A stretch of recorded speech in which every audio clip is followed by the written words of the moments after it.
Good morning.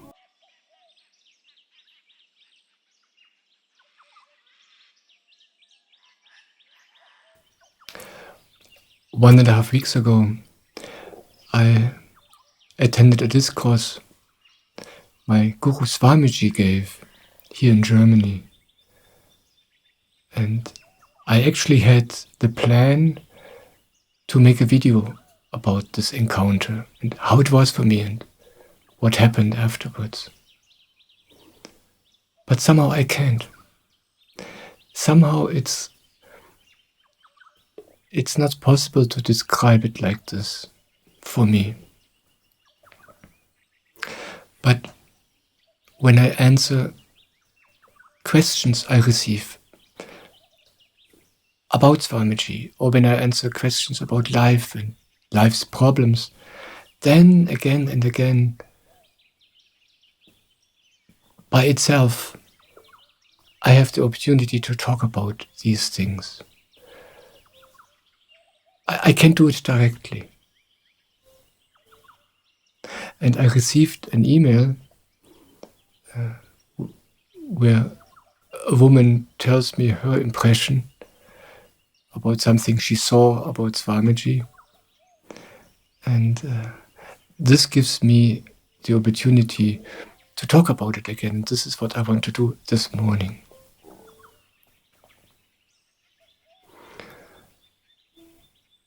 A few days before this discourse with Swamiji took place, I sent a newsletter to all my subscribers. And in this newsletter, I informed everybody about this upcoming discourse. And I invited everybody who feels like it to come and to attend this. And in this newsletter, I also sent a photo of the last discourse Swamiji gave here in Germany, which was last year in autumn. And on this photo, you can see how Swamiji sits about 30 meters away from the people who were listening to him. This event took place on a small football field. About 350 people were sitting on this football field, and Swamiji was sitting 30 or 40 meters away from the people. And when this lady saw this photo, she was kind of shocked about this huge distance Swamiji was keeping from the people, since she wondered about why this is. And about this I want to talk in this video. And this gives me the opportunity to shed some light on what's going actually on with a medium of God, the medium of life like Swamiji, and why this is so valuable and how this solves all of your problems in life. So I want to begin with reading out this email I received.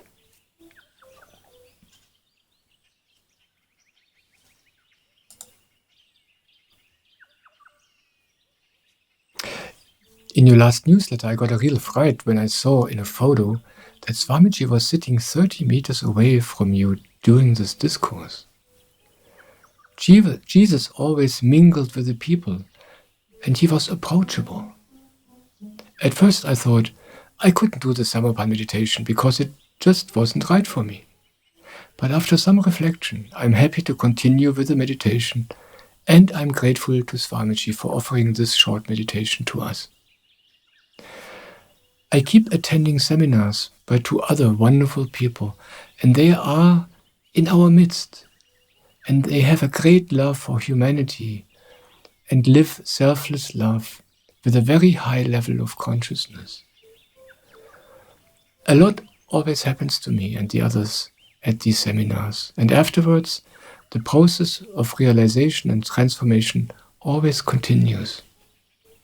We sit very close to them. And if there's a personal issue, we sit with them on the couch and are lovingly guided towards realization and transformation. At this time, there are other very young people with a high-end awareness who are leading us into love and unity. So this distance of Swamiji to us frightened me.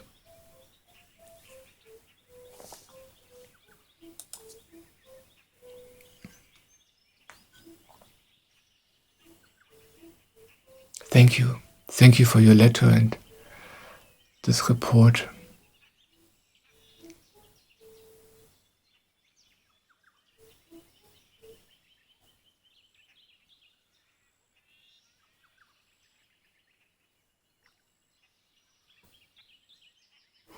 Yeah, in the beginning it looks really weird. Why does he do this? Why does he keep such a great distance? Seemingly.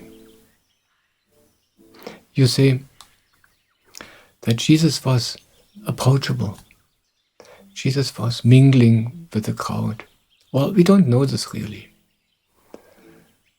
We only know the reports of some people sharing their experience with what happened back then.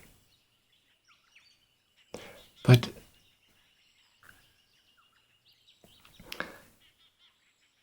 and it's difficult to really know what was happening because everything is relative.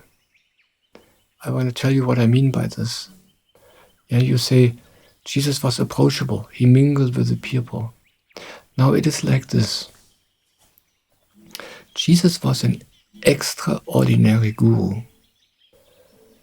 He was really unique in his greatness. And Swamiji, my guru, from whom you saw this photo, he's of the same caliber.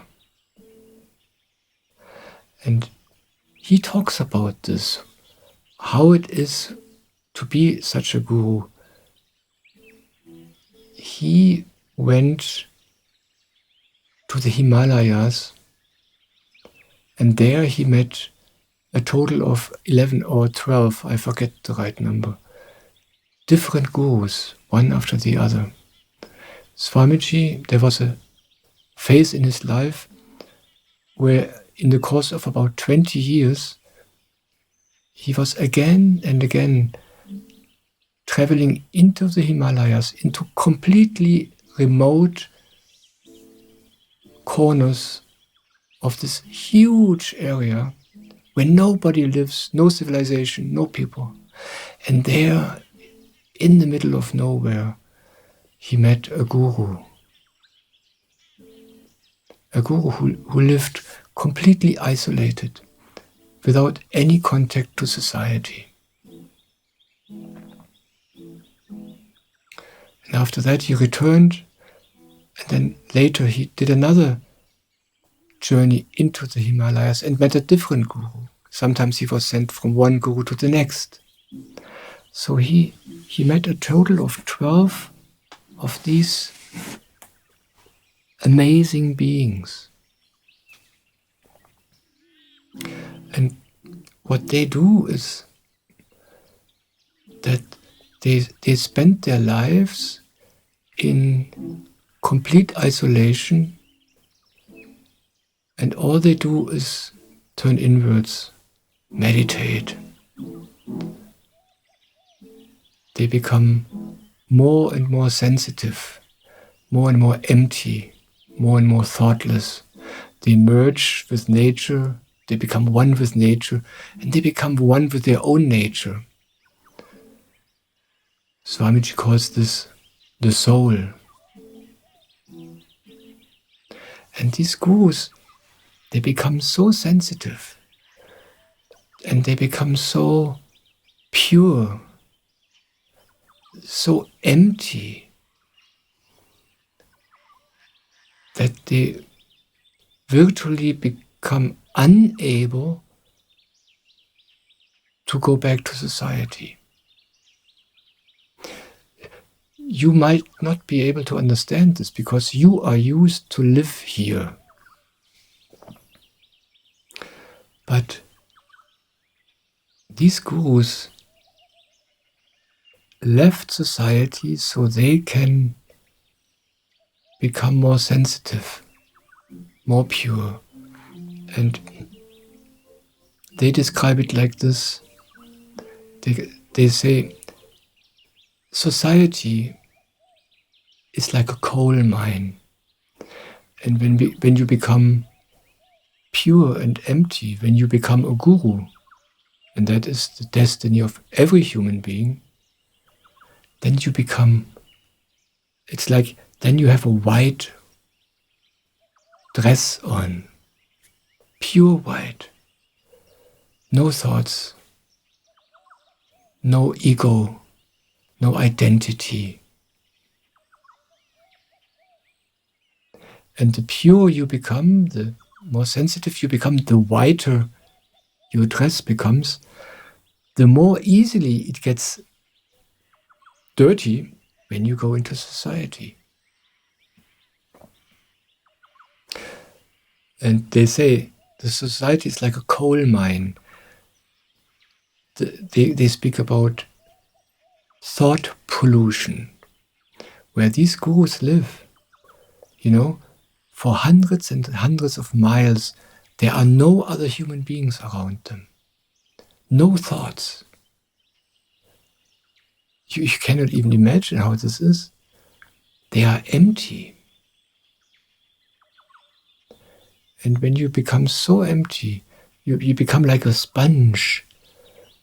As soon as a sponge gets in contact with water, it sucks up the water. And when you become so empty and so pure, when you get in touch with normal people in society, with their thoughts, with their energy, then you take this on. And it's unbearable.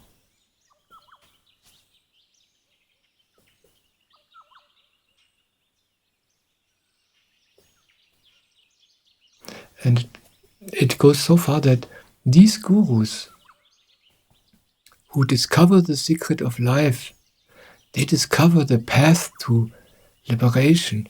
They discover the path to heaven. They discover the path back to paradise, to true happiness. But in the course of this discovery, they become so sensitive and so pure that they can't go back. They don't even want to go back. They are happy. There is no reason for them to go back. And they couldn't.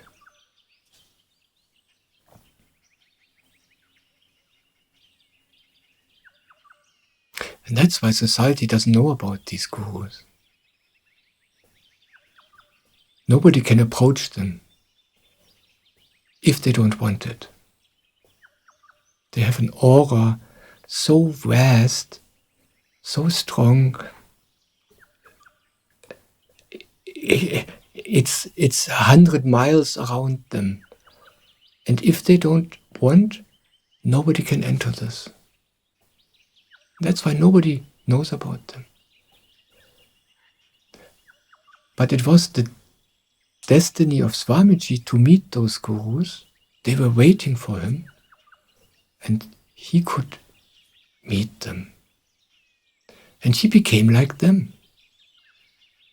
And when he was there, he became completely thoughtless as well. Empty, receptive, pure, white. And he didn't want to go back to society either. But then something amazing happened. The guru he was with, he sent him back. He said, you have to go back to society. Your destiny is different. Your destiny is to bring back what you received from me to society. And Swamiji didn't want to go back. He said, I don't want to go back. I want to stay here. Swamiji was completely happy. He was merged with God. And then this guru tells him, you have to go back. He didn't want to. Swamiji was married, still is. He had kids. But he had forgotten about them. There were no thoughts and no memories in him. He was not identified with his body anymore. These gurus are not in their body anymore, they are pure souls. And Swamiji became himself a pure soul in the vicinity of such a guru. So he didn't want to go back, but the guru sent him back. He said, your destiny is to go back. You have to do this. So Swamiji came back, and then he did the next journey, met the next guru, and the next guru told him exactly the same thing. He became even more pure with this next guru. He became even more a holy, pure soul. And also this guru told him, you have to go back. Your destiny is to bring this to society. So Swamiji, and this happened with all of these 12 gurus in a course of 20 years. So Swamiji is like such a guru who never wants to go back and who never can go back. But he came back. This in itself is a miracle. And so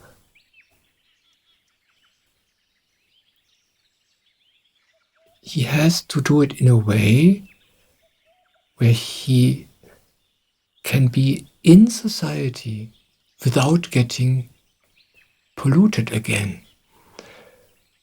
Yeah, in a way that his completely white dress doesn't get black in this coal mine of society where everybody is thinking all the time, where nobody knows anything about soul, where everybody is completely identified with their body and with their problems, with their feelings. And one way to do this is that he keeps distance to people. Otherwise he couldn't be here. So I wanted to put this being approachable and being in the midst of people a little bit into perspective.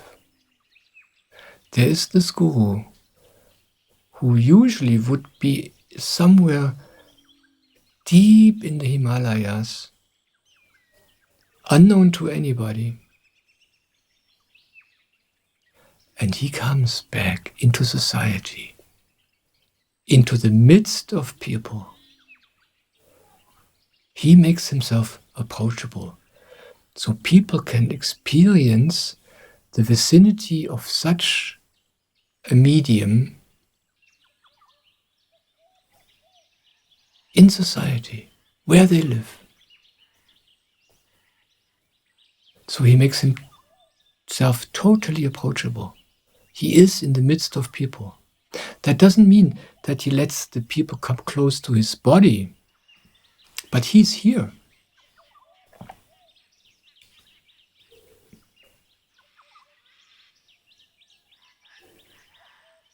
And with Jesus it was the same,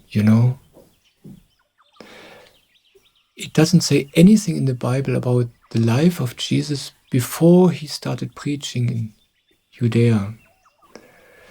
In Judea, there is a little bit of information about his childhood, a few sentences about how he was disputing with the priests in the synagogue, in the temple. But other than that, we don't know what happened to him, how he got transformed into a guru. And because we don't know this, in the Christian church it is described as if he was born like this. But also Jesus met gurus. Also Jesus was with people like these amazing gurus Swamiji met. And he decided to come back. That was Jesus' gift to humanity. He came back. He could have stayed where he was, happy and merged with God. But he came back from the Himalayas, or wherever he was, I don't know. And he made himself approachable. How this meant, or what this meant physically, we don't know this.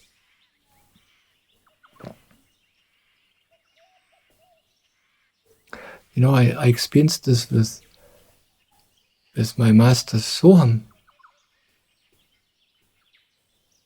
my spiritual master, whom I met 25 years ago. I was living with him for 20 years, basically every day. And with him, it was kind of similar insofar that he was, and he is, more and more sensitive than all the other people around him. And he had to protect himself. He was meeting the people, and he still is meeting the people in satsang. He's sitting there, people can visit and talk to him, but he keeps his distance. And outside of these formal meetings, he is completely alone, all the time. That is to protect himself. And then there is a few people, his team. I was part of his team for these 20 years. I still am, but we don't travel anymore. That's why I can now live in my home and make videos. But for 20 years we were traveling. I was part of his team.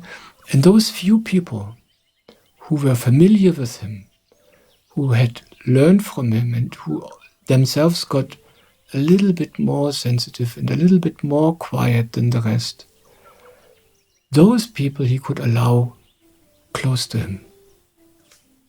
With those people, he could sit at a table and eat and cook and share everyday life. Just like Jesus. Yeah, Jesus had his 12 disciples. Those 12 humans who were spending all of their time with Jesus, so they became a little bit softer, a little bit more open, a little bit more pure. So Jesus could allow them close to him, closer than other people. But my guess is that other people couldn't come so close. And I'm sure that Jesus also spent a lot of time alone. People report about when Jesus met people, because this is what people know about. But most of the time, Jesus was alone.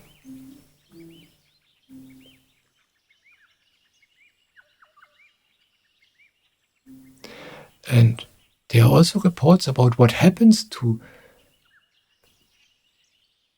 beings who are so sensitive when they don't take care of themselves properly.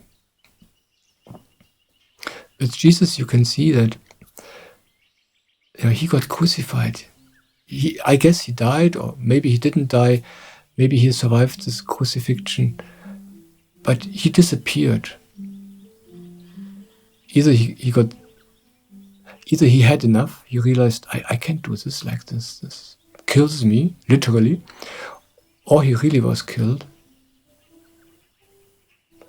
Because he brought this purity into society.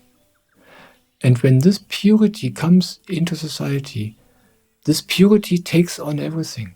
That's why people got so relieved in the vicinity of Jesus. He took on their bad energy, their thoughts, their problems. And that killed him. But he was doing it willingly. Just to give a few people the chance to taste him.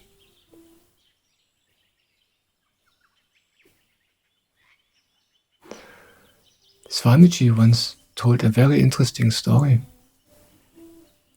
He said that in one of his meditations, Ramana Maharshi, a great guru from India, was visiting him. Ramana Maharshi was living, I think, about 150 years ago in India, in Tiruvannamalai, at the foot of the Arunachala mountain.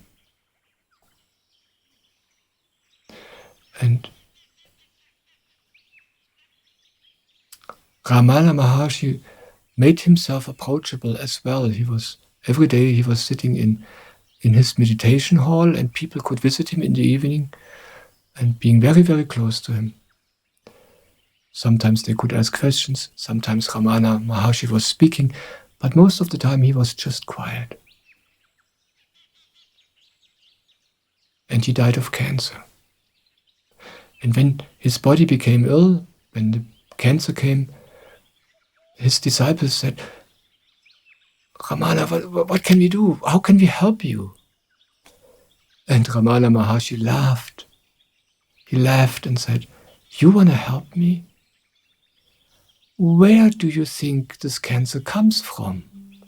It comes from you. You can't help me. He knew it. He made himself available so that people could taste him.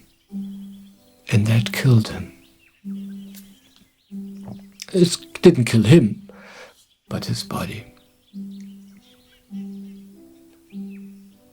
And Swamiji said that Ramana Maharshi visited him in a meditation, and Ramana Maharshi told him, don't you make the same mistake like I did. Protect yourself. And that's what Swamiji is doing.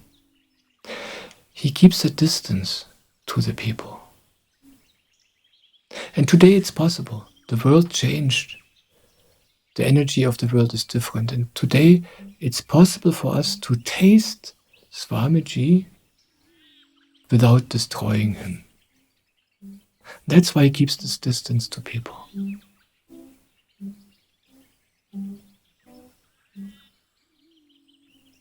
Maybe you experience this yourself on a small scale too. Sometimes you meet people and afterwards you feel completely trashed. Maybe you met people and they are totally restless souls, full of thoughts, full of worries, and you spend a few hours with them and afterwards you feel like a trash can. And this is because you took on their energy. When you are more sensitive and more aware somebody else, you will take on their shit. And that's why while becoming more and more sensitive, you also have to become more and more wise in maintaining your purity. That's why I keep distance. I love these video satsangs. I'm totally close to you, but not physically. I need my space. I need my room to maintain my purity. Soon I will give on-site satsangs. Yeah? In August I will be in the Black Forest in Freudenstadt. There's a spiritual festival and there I will have 6 satsangs. When I'm there, when I'm meeting people, I will keep my distance. So my energy can remain pure. Otherwise I don't have anything to give. Yeah? I also made it a habit of not looking people into the eye. I look at people. I look them into the face. Yeah, people think I look into their eyes, but I don't. I look between the eyes here. And this protects me.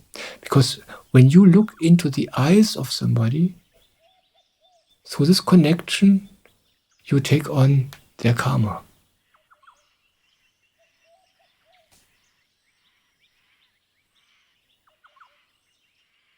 And then I don't have anything to give. I have to take care of myself, and you have to take care of yourself. And that's what Swamiji does for himself and as an example. That's why I stopped hugging people. Sometimes I still do it. Out of joy of meeting somebody, out of habit. But it's not good for me. I can feel it. I am still learning. Yeah.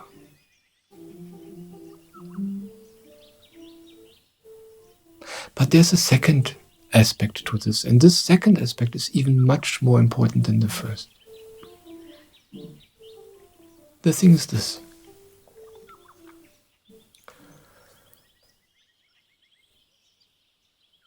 These gurus I was talking about, these gurus who live in the Himalaya, away from society, they reach a thoughtless state. Their identity, their identification with the body dissolves. They discover their true nature, which is not being a body, but being this soul which lives in a body while you are on earth.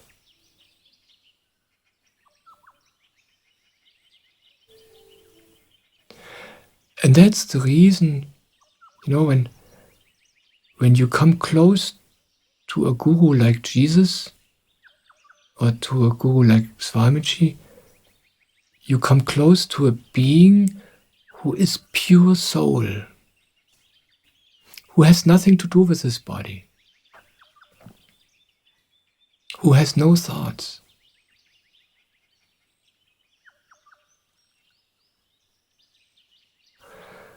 And that's why it's so healing and so amazing to come close to such a being, because this automatically allows you to come closer to yourself as well.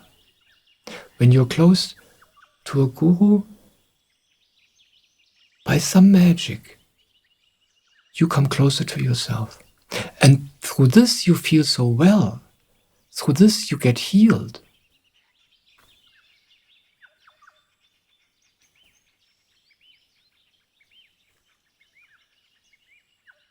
That's why people got healed around Jesus. Yeah, he allowed himself to be close to those people, so they could taste his beingness. It's not what he says, but he lives in a different way. He doesn't live as a body. With body, I don't only mean the flesh. I mean, this physical existence consists of this body, but also the thoughts. The thoughts are also part of the body, and also the emotions, the feelings. This is all part of the body.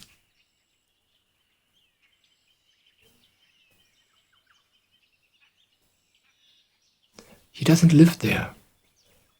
You cannot imagine this, because all you know is this physical existence, this body, your feelings, your emotions, and your thoughts. But he lives somewhere else. He lives as a soul. He has nothing to do, he still lives in a body, but he has nothing to do with this body. And when you come close to such a being, by some miracle it becomes possible for you to be closer to your soul as well. And this is an amazing experience. Now, it's like he invites you to come to his level.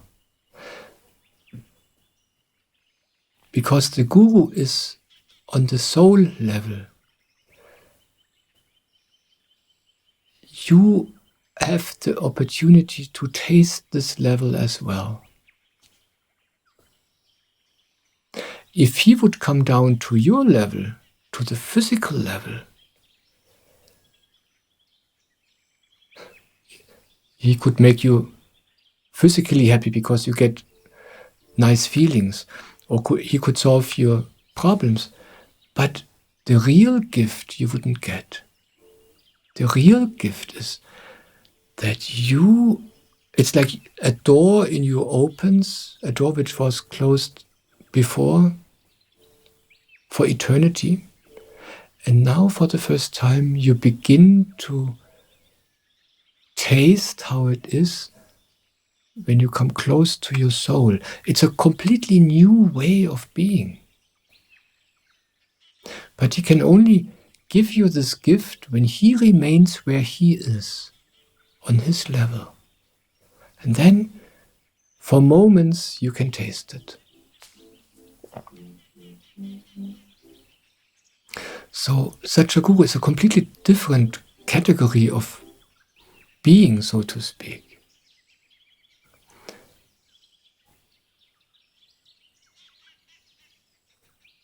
And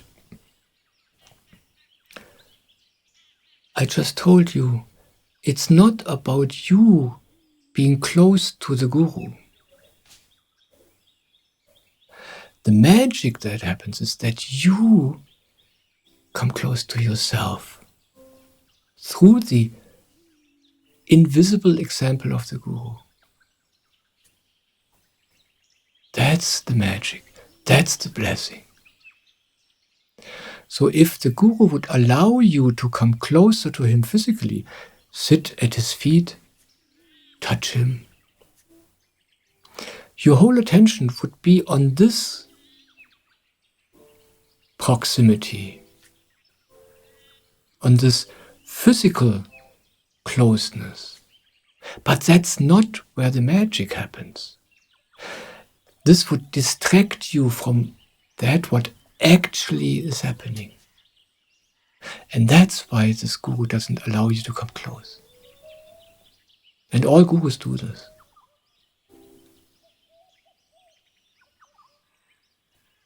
Some gurus allow you to sit close to them, but you can sense their distance. They don't allow you to come close.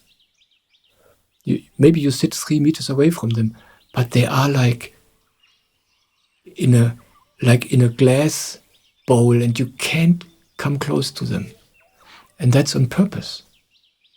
He's totally, or if it's a female guru, she's totally inside. And he or she wants to invite you to come inside of yourself. That's the closeness which counts.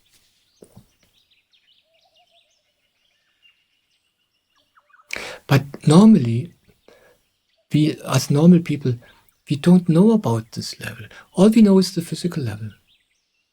And that's where we look for closeness. That's where we look for intimacy. That's where we look for the solution of all of our problems.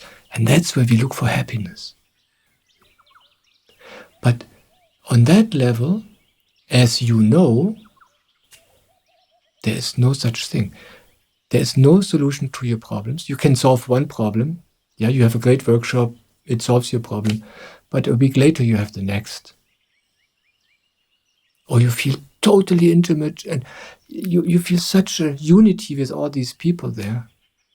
But a week later, you feel even more lonely and you feel even more unhappy. A guru gives you something else. A guru invites you into a new dimension of living. In a way, he throws you back onto yourself.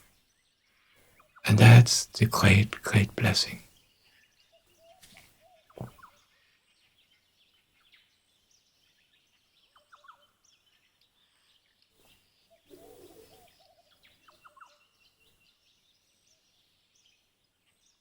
There's nothing wrong with, all these beautiful things which are happening between people. There's nothing wrong with all these workshops, and there's so many beautiful people who share their being and their knowledge with other people.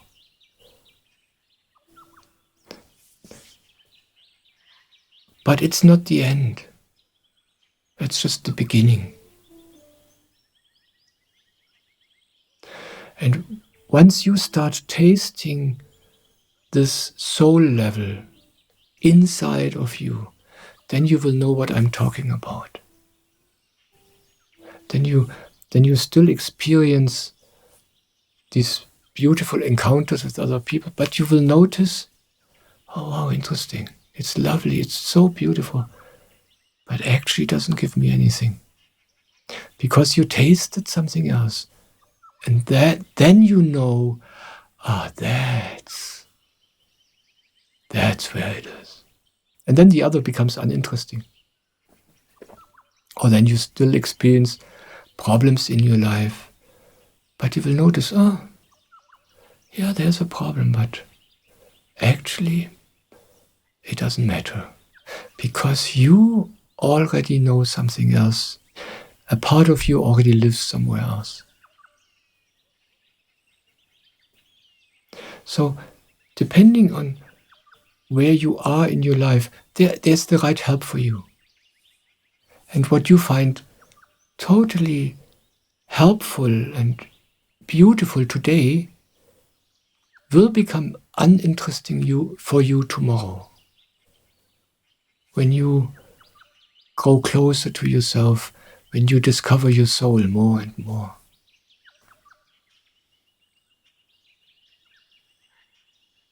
This happens through the Samarpa meditation, where you practice this letting go of all this physical every morning. And this comes through the invisible gift of a guru. And the guru doesn't even have to be close to you physical. It's like Swamiji's blessing is already with you just because you listen to me. You don't have to be in India for this. It's already too late. You're already blessed. I don't do anything. And at some point in your life, this blessing will sprout and transform your entire life. That's when you turn inwards and when you know, that's where I want to go.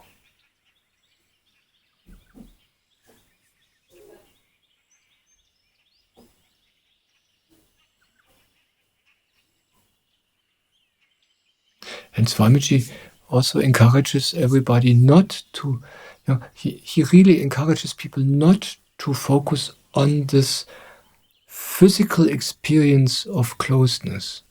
He says, this is distracting you from what's really important.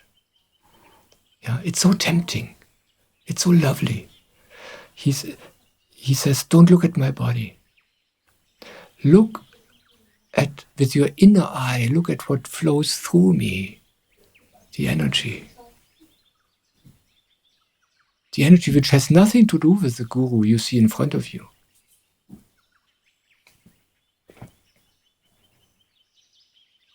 And he doesn't encourage you to look at his photo, but he gives us his energy picture. What you see here, right behind me, that's a painting of Swamiji's energy body.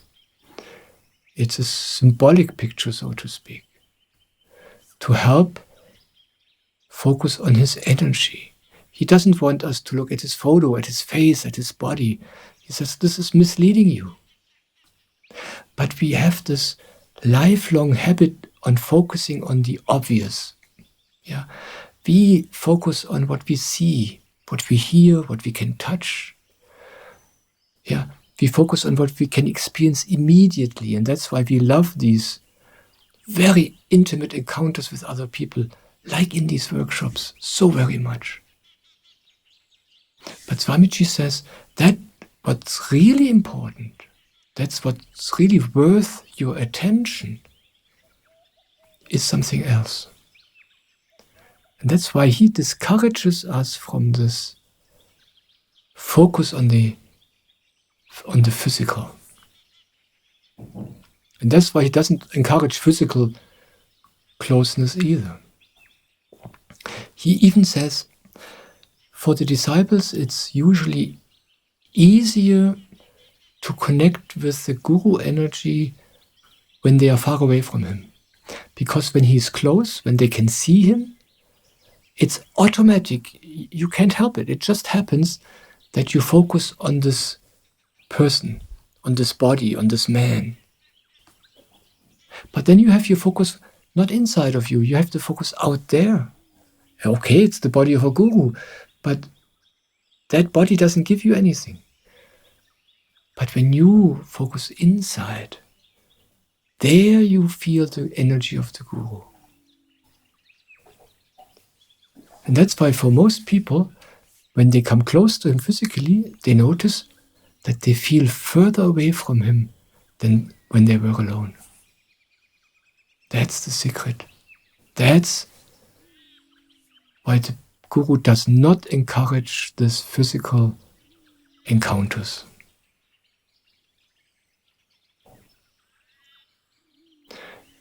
That is also a reason why he doesn't talk to you about your personal problems and about your life problems. He only speaks about the solution. He always speaks about soul, about meditation. Because when you discover your soul, when you become a soul yourself, through meditating, through letting go, through drinking a guru, then all your problems are being solved. But when you focus on the problems, when you try to solve them, you will find that this is not possible. And even if you can solve a problem, the next problem is just around the corner. In this life, you cannot solve your problems on the physical level. You cannot solve the problems of your worldly life on a worldly level. It is impossible. And you see it in your life and you see it in the world. Endless problems everywhere. Nobody ever reached the solution to all his problems on that level.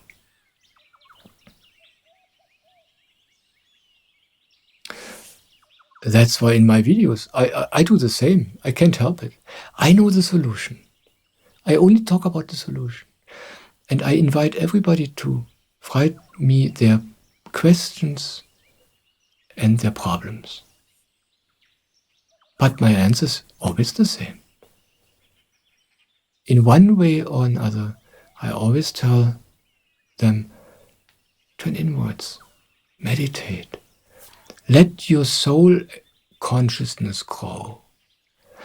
And the more this grows, the more all the problems disappear.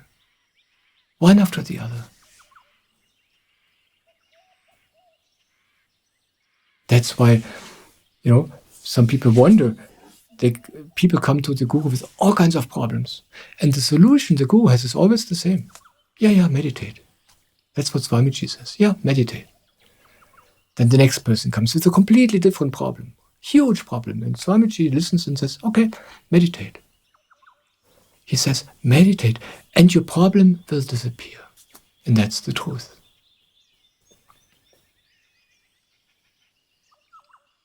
That's why he doesn't focus on your problem. He doesn't invite you to talk to him about your problems. He doesn't sit down with you on a couch and discuss your life. He wants you to rise to his level. Because he knows, when you are there, all the problems are gone. I do the same. I don't allow people to have a conversation with me and discuss things and chew on problems again and again. Because this would invite you to spend more time with your problem. I do it differently. You can write me about your problem, or in a satsang you can tell me what your problem is, and then I will invite you to come where I am. And then you experience, oh, there's no problem. And if you're really smart, then you will decide, here I want to stay. Yeah.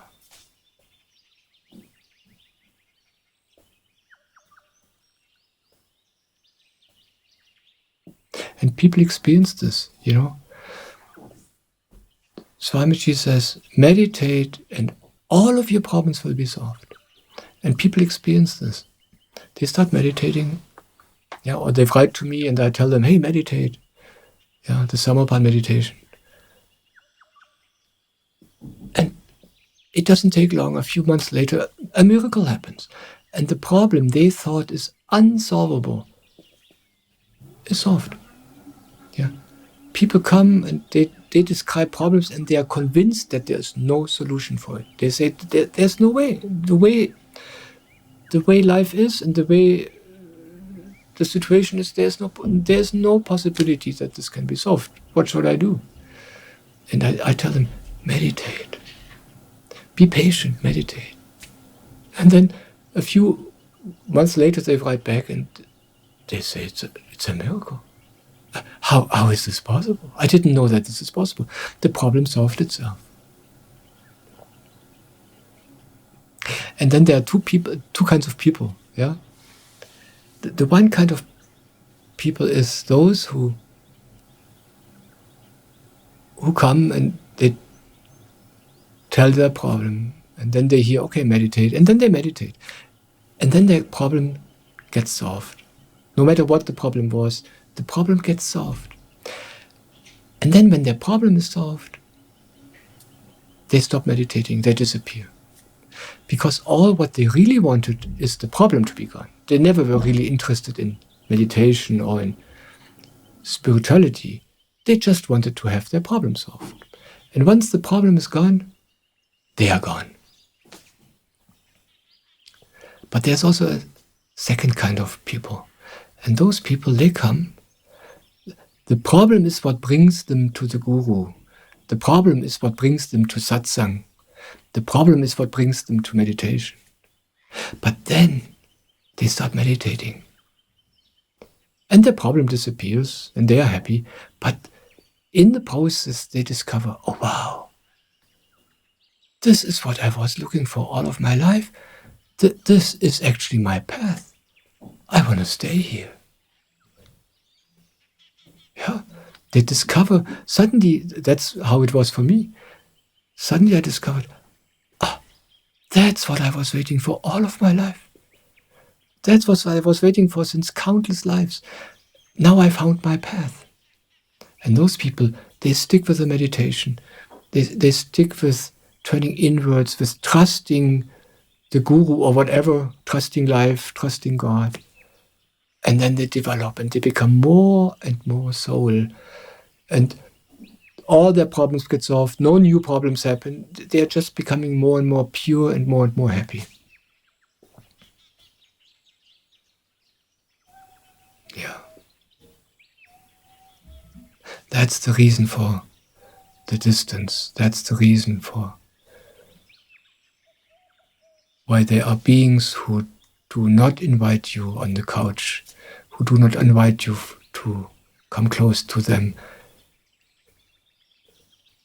They push you closer to yourself. And everything else is a distraction.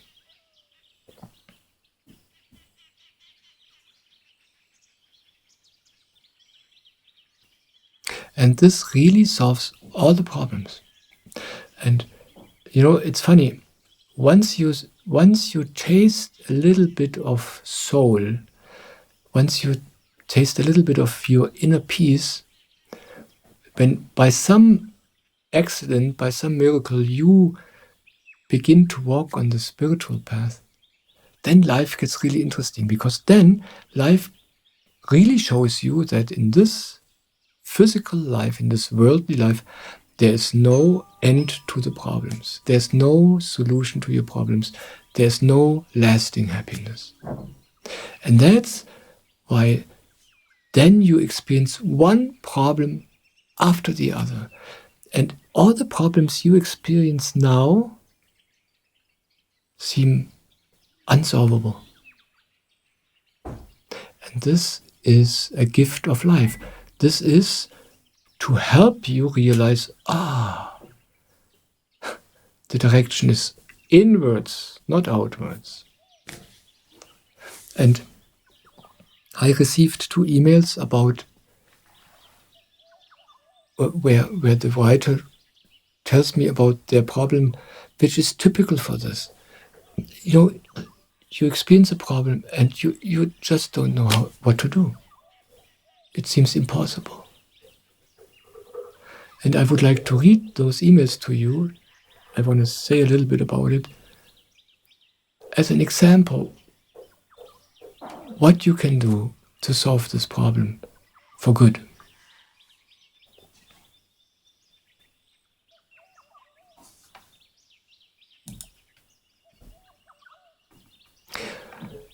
I read out the first of these 2 emails.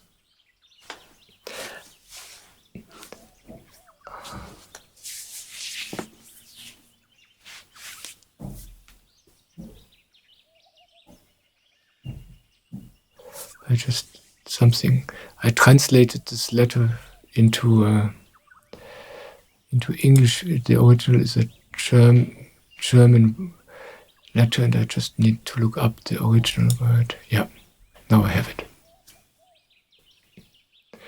I've been exposed to really bad mobbing since November. I'm really being bullied, and I can't leave. The person who is mobbing me is a tenant in my house. And there in this house my boyfriend also lives, so I'm there frequently. This mobber, this bully, has received 2 warnings, and my property management has been called in, as has my lawyer. But somehow I still have to deal with it. I feel hated and I feel provoked to the core because of all the lies. And I'm very exhausted, and now I'm depressed. I suspect that the whole thing is being fed by my half-sister in the background. She got disinherited by my father, and I was the beneficiary. The tenant and she are in contact. And I also have the impression that both of them are narcissists, because these projections and the anger and hatred they have are not appropriate to the situation. How can I deal with the situation and with the feelings inside of me?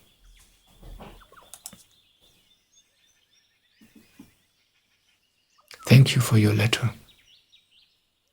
Yeah, this is a very good example for such a situation. You are in a situation, you can't leave, you have this house, it's your income, you have to take care of it. And then there are these people who make your life miserable. And you don't know how to solve it. And it pushes all of your buttons and it brings up all of your emotions. Now, I could start talking to you about what to do practically. I could tell you how you could deal with this narcissist, with this mobber, with this bully. I could give you hints how to deal with your emotions. I could help you come into a better state. But this wouldn't solve the problem. Because next week you would have a new problem. Because you're still totally identified with this physical life of yours. You think this is your life. You think this matters. And you think that's where the solution is. Somewhere there. You can't see the solution. You think there is none. But that's where you look for it. Now I tell you that there you will never find the solution permanently. As I said, you might be able to solve this problem. But then in no time you will have the next. Now my invitation for you is start meditating. You deal with a situation in some practical way. It doesn't matter how you do it. It doesn't matter at all. Yeah, leave it to your lawyer. If the guy doesn't pay his rent, go to the court. Other than that, it doesn't matter what you do. But meditate. Start turning inwards. It's like you leave the situation, you stop taking care of it, and instead you turn to that what is really important in your life. That what has always been important in your life, but you have ignored it until now. And I promise you, when you meditate for a while, when you take your attention away from this seemingly impossible situation and put it where it belongs to your inside, I would say to your soul, but you don't know what that is. Yeah? When you do the meditation, when you learn to rest in the crown chakra every morning, then you begin to live in a different way. Slowly, slowly, you will have your attention more and more inside of you, here, with the guru energies, with life, with God. And then you will experience something amazing. You will experience that this problem will get solved. You don't know how this is possible? I don't know how it will happen practically, but I know that it will happen.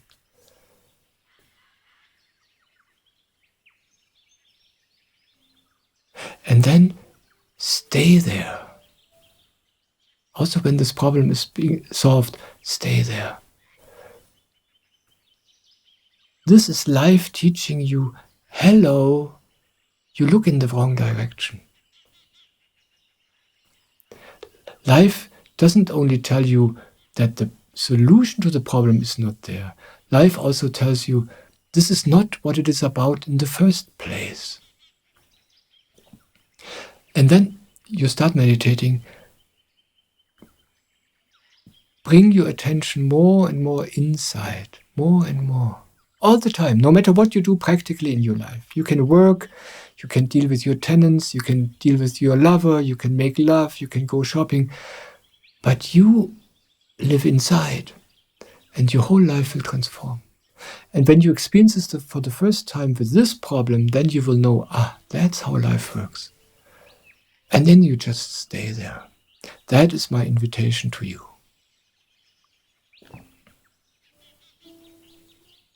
And I would like to read a second email, also with a problem of this caliber.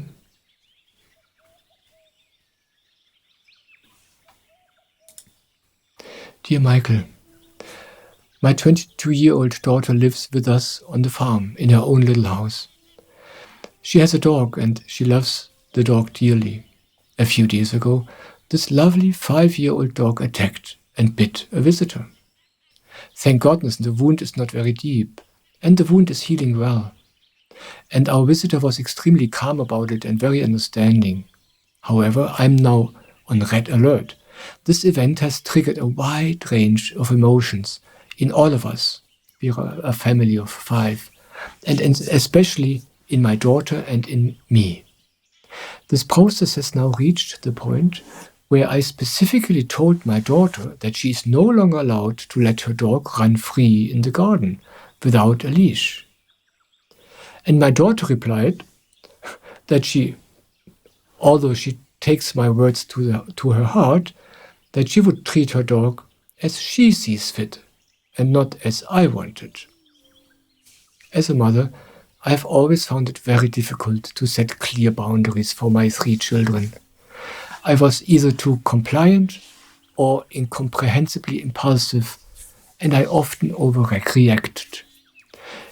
It was a pattern I was very familiar with even before I had children. Giving in and accepting for a long time, and then, when the barrel was full, reacting far too aggressive and inappropriate. The hierarchy in our family was and is also shifted, and although I have known this for a long time, I have not been able to make any lasting changes to it. This incident makes all of this totally clear to me. I keep choosing the path suggested by you and Soham. I also suspect that this incident could be part of a good process that might now make something very clear, and which might help us to bring our little community and family into more order and balance. At the same time, I'm unsure how I should behave in this situation.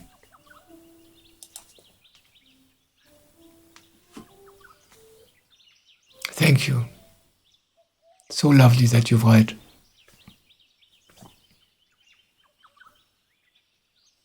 Yeah, here it's the same.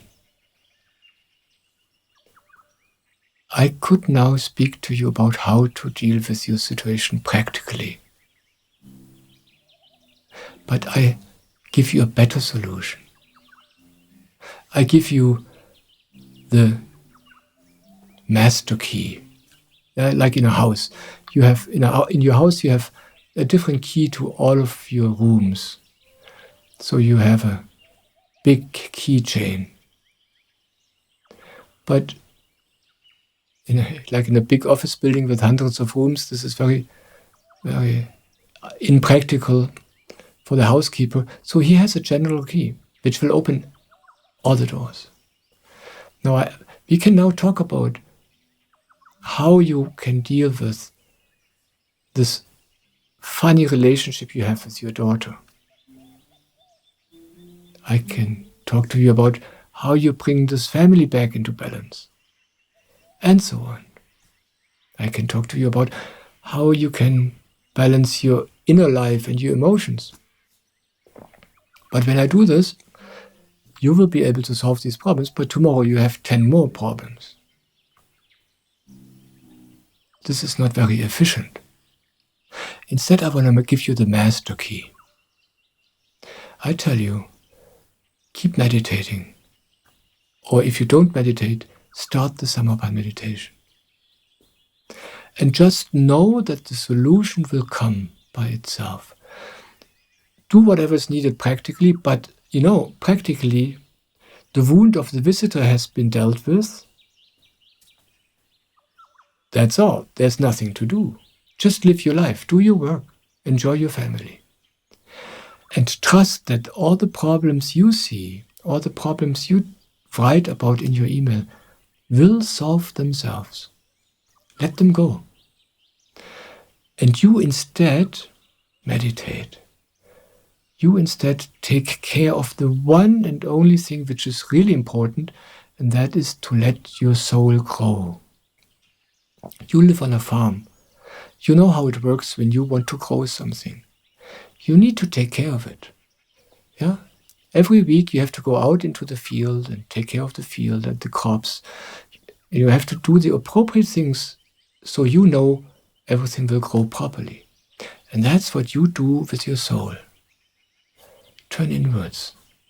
Your attention, when this attention goes inwards, that's the sun letting your soul grow. And you meditate. That's the fertilizer. Do this every morning.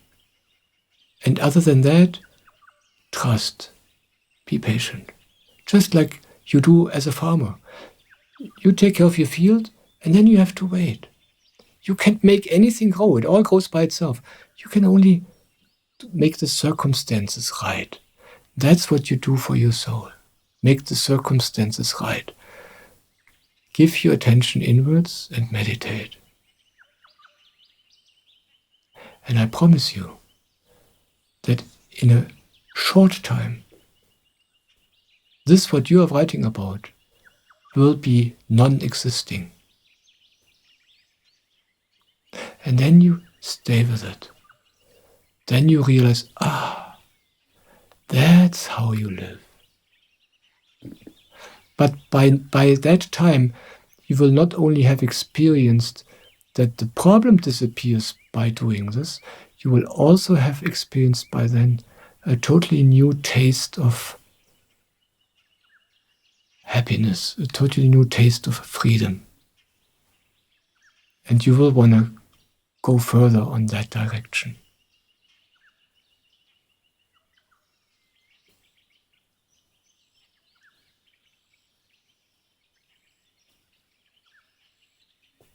Yeah, that's why I don't want to talk about the specific problem. It doesn't help you.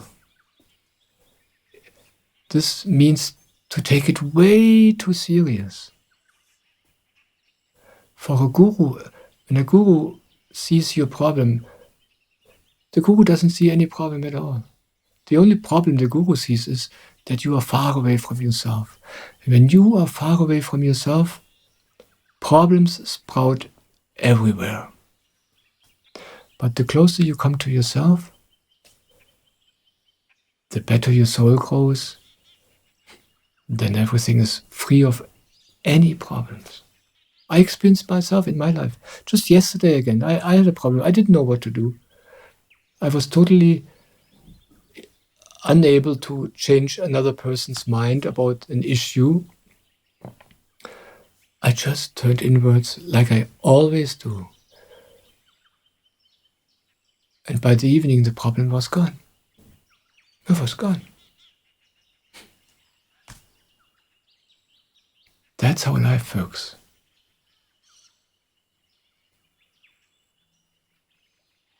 And that's why I invite you and everybody else to meditate.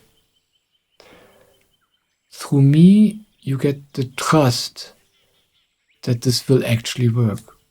But then it's your own experience, and that's what will keep you on the way.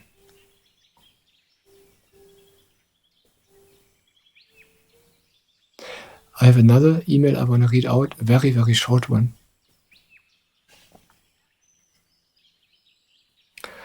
The lady who wrote me this email told me about her life, what's happening there. She wrote me a report, but then at the very end she had a question. And I will just read out the question. Now to my question. How do I get to a guru or a teacher? Can that be you?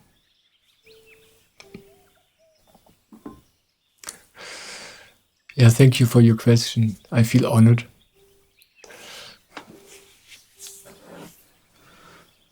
And I would like to talk a little bit about this. I am not a guru. The guru is here. Yeah? We have a living Jesus amongst us right now with Swamiji. Now, if you can turn to him, to this living Jesus, then do this. You can still listen to me if you like. I love it when you're here. But don't forget, there's a living Jesus right now, here on this earth. And you can connect to this living Jesus inside.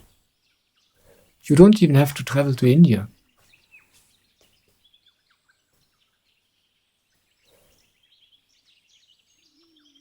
Just know that God is in your life. Meditate and trust that this will solve everything. And if I can help you with what you feel when you listen to me, to trust this, oh, then I'm very happy.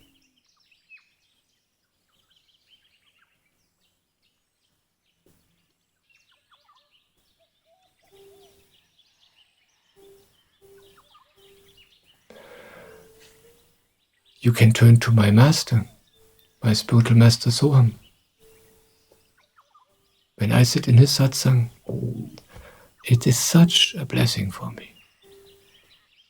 It's such a blessing. It changes my life every time I'm there. Next weekend I will be there again. I will take care of the equipment, the technique for a few days. And it's such a blessing for me. Being connected to such a soul is so much help. It solves all of your problems. Trust me.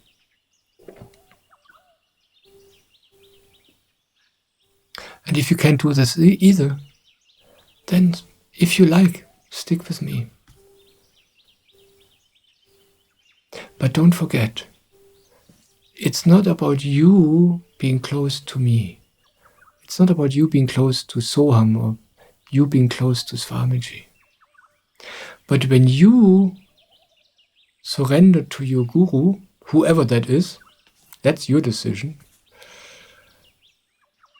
I don't care how you call me. Yeah, if you want to call me guru, you can do this. But what really happens when you surrender to a guru is that you come closer to yourself. And that's what does all the good in your life. Your own soul. Swamiji says, I'm here only as long as you need until you become your own guru. That's the truth.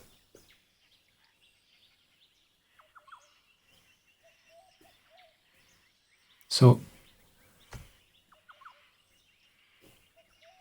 it doesn't really matter from where you draw your trust.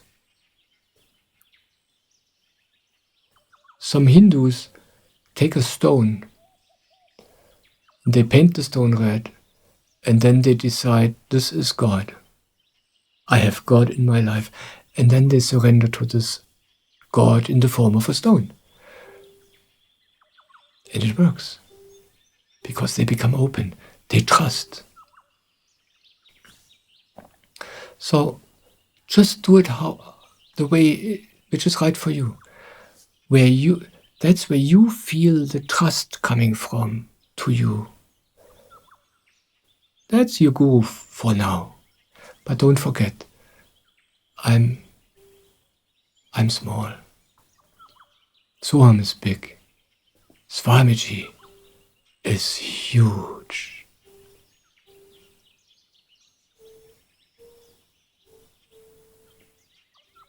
Thank you for being here. Yeah, so I said, I tell you the same things about all of your problems, all of your questions. I always say the same thing. Turn inwards, meditate. But at the same time, I want to tell you, I'm so happy to receive your letters. If you want, write to me. On my website, there's a page called Ask Me. There's my contact information. I'm happy to receive your questions. I'm happy to receive your answers. I'm so happy to take each and every one of your questions and problems and show you the way. The way is always the same. But I'm so happy to tell you again and again and again.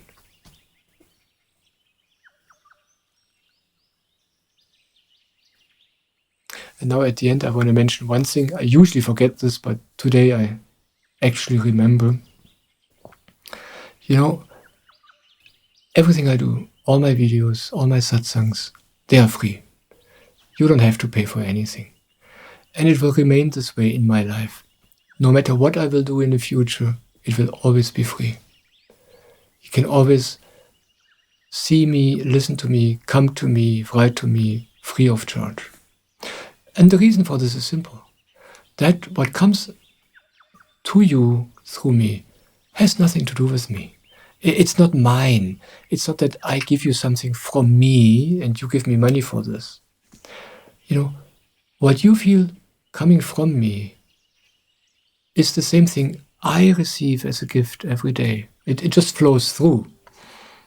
Yeah, it's nothing I can sell and nothing I want to sell. So there's no money involved. It's all free. But for practical reasons, I'm very grateful when people support me financially. So if you feel joy to support me, I'm very, very happy. And it's easy. On my website, there's a page, Donate.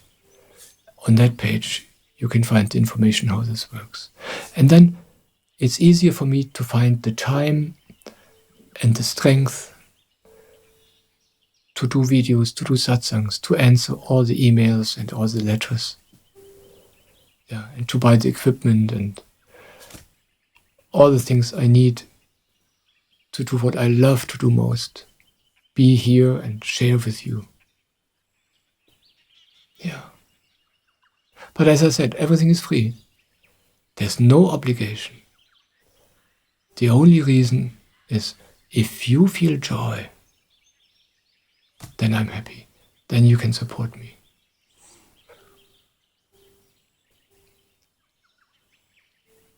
I'm so happy that you are here.